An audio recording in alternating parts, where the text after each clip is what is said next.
Okay, it is still September 2nd, Labor Day, and we're back in the kitchen, otherwise known as the lab. So that is what the fresh fruit sample looks like. That's what the crushed sample looks like. So we took our fist and we just crushed that fruit until it was basically into a pulp. And then basically I took the juice and I sieved it. And now we have a little bit of juice here. You can see that beautiful red color, even with only a minute or so of that. And now we've got a full graduated cylinder full of the juice. This is a hydrometer, and it'll give me the temperature and the Brix. So let's get the good or bad news. And it appears we're looking at about 22.5 Brix. So I see 22.6, and then of course we need to look at looks like we're at about minus, so just about 0, so we're at 22.3. Because of the temperature of the juice will dictate its viscosity. Viscosity changes how the weight on the hydrometer measures. So then we'll move over here, grab a pen. The hydrometer reads 24.2, and then we'll also take this little doodad and we'll put some juice on the refractometer, and we will put, and the refractometer reads 21.8.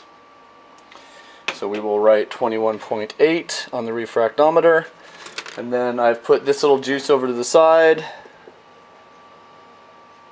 and teach the pH meter to turn on. It's going to give me a reading of 4.0, which shows that this is a 4.0 buffer. So I'm going to rinse off the electrode and put it in this juice. And note that we have a ways to go. Probably I'm going to go ahead and write down that it's 3.05 pH because it's slowly going down. So 3.05, and this was 23.2. Let's not get too excited here. And that's pretty much what we do. So intern Jason, you can wave to everybody out in internet land, has done a really good job of bringing out this fruit. So we'll continue to crush this fruit.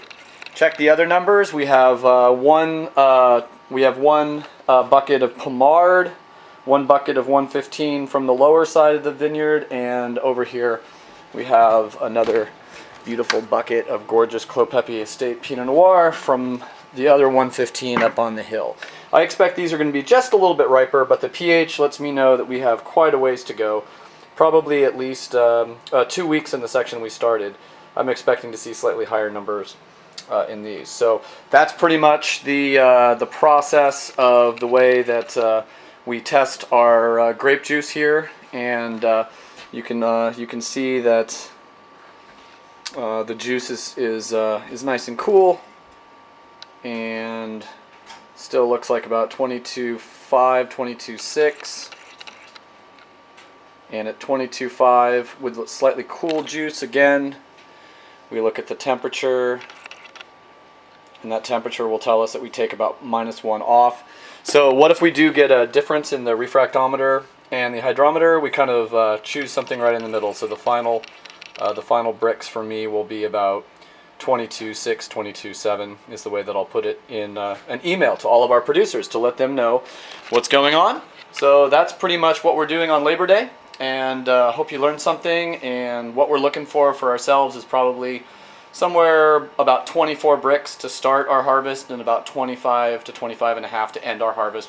We'll pick 3 or 4 times at different levels of ripeness to make sure that the vintage and the Clos Pepe Estate wines represents the entire vintage, from sort of the lightly ripe all the way through some significant ripeness.